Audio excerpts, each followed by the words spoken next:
For most of human history, eating was one of the riskiest things you did all day. Not war or bad weather, but just eating food. And even now with refrigerators, thermometers, and warning labels on everything, about 48 million people get sick from contaminated food, and around 3,000 people die every year in the United States alone.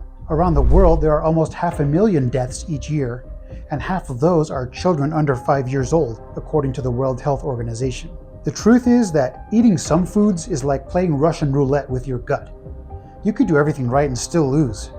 So why do these specific foods cause so much poisoning, even in modern kitchens? The answer has less to do with how gross they are, and more to do with biology, bacteria, and timing mistakes that we're just not very good at catching. So today we're counting down the 5 foods that are most likely to make you sick, why they're so dangerous, and what actually goes wrong inside your body when they do.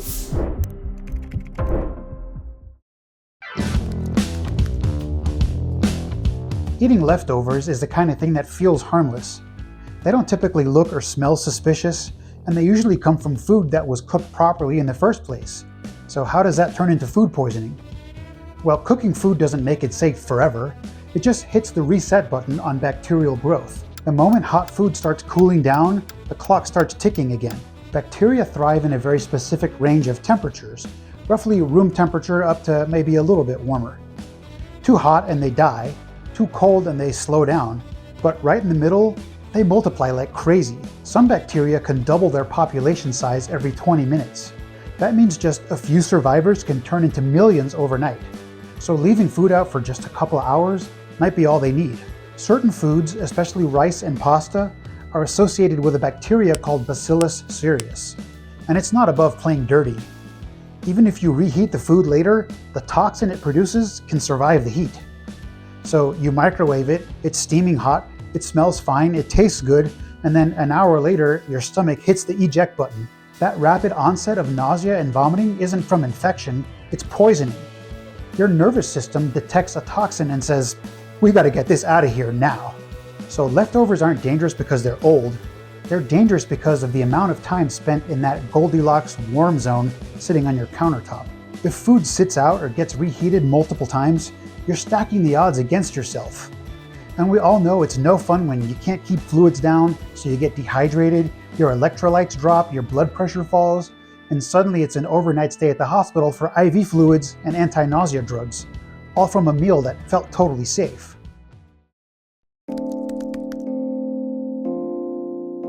Eggs are tricky because the shell kind of looks like armor, but it's not. Bacteria can contaminate eggs before the shell even forms. That means a perfectly intact and clean-looking egg can still carry pathogens like salmonella, yet people keep eating them raw in cookie dough, protein shakes, and homemade ice cream, hollandaise sauce, and Caesar salad dressing. But if you wouldn't drink unpasteurized milk, then why would you eat raw eggs? It should feel just as questionable. The symptoms of salmonella poisoning start with nausea and abdominal cramping, but then escalate into full-blown vomiting and diarrhea. For most healthy adults, it usually resolves on its own, but for older adults, pregnant patients, and the immunocompromised, it can be dangerous. In those people, the immune system works a bit slower and is less effective than in younger, healthier patients. That means even a small exposure can escalate into overwhelming infection. What might be a rough couple of days for a healthy person can quickly become a hospital admission for those with weakened immunity. From an anesthesiology angle, someone who's vomiting is at a very high risk of aspiration, which is when stomach contents enter the lungs. That stuff is highly acidic, and it can cause a rapid, violent inflammation of lung tissue called a chemical pneumonitis. It's basically a burn injury inside your lungs. Oxygen levels crash, your heart struggles to keep beating, and without immediate intervention, well, let's just say you'd be having a very bad day.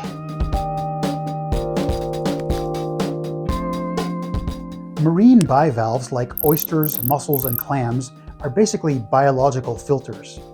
They sit in water all day, pulling in nutrients. But that means they're pulling in and concentrating bacteria and viruses from their environment too.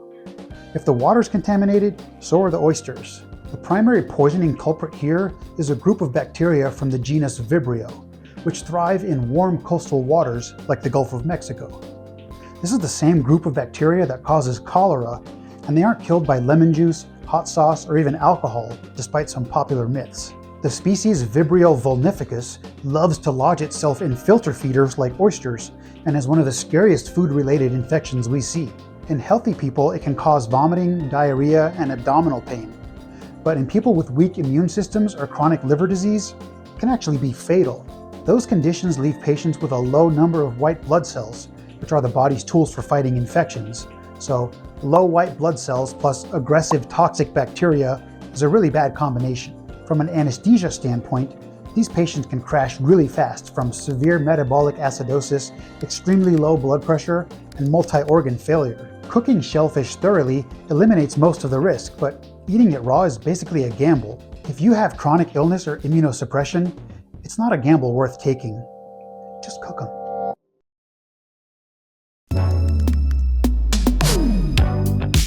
Chicken is like bacteria's favorite Airbnb.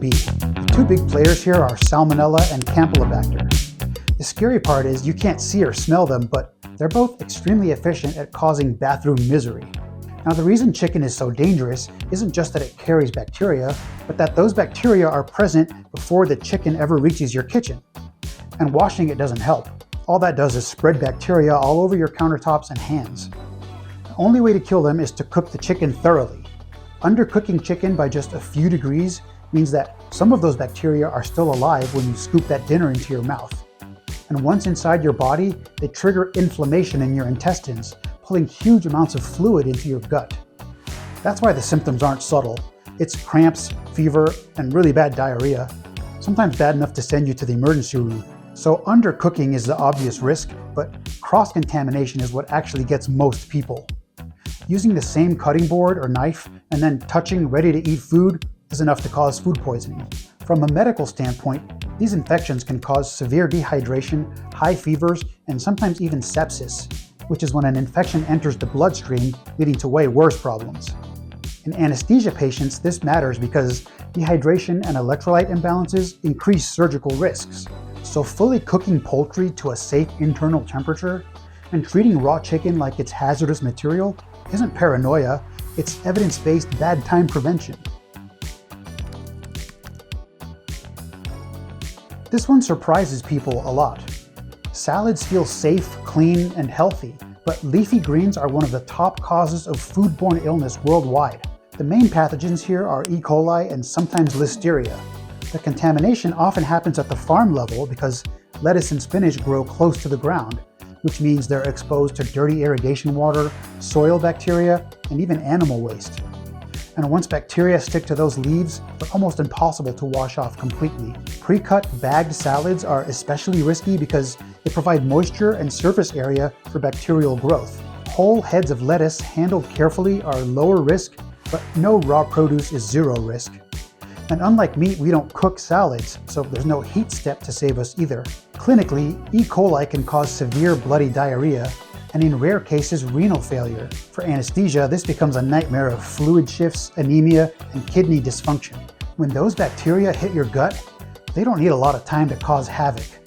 They immediately start to multiply, release toxins, and suddenly you're wondering why a Caesar salad just utterly destroyed your weekend.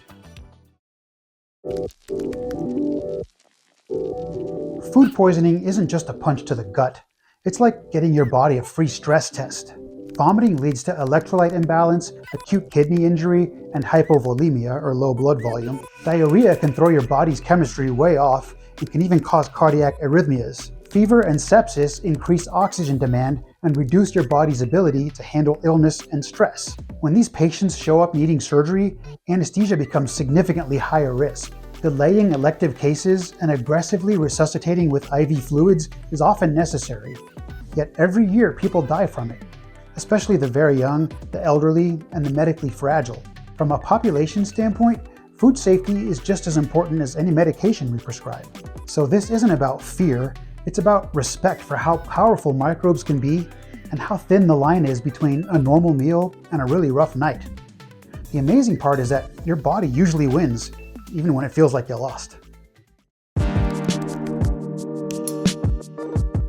Now, you don't need to live on crackers and boiled potatoes in order to reduce your risk of food poisoning.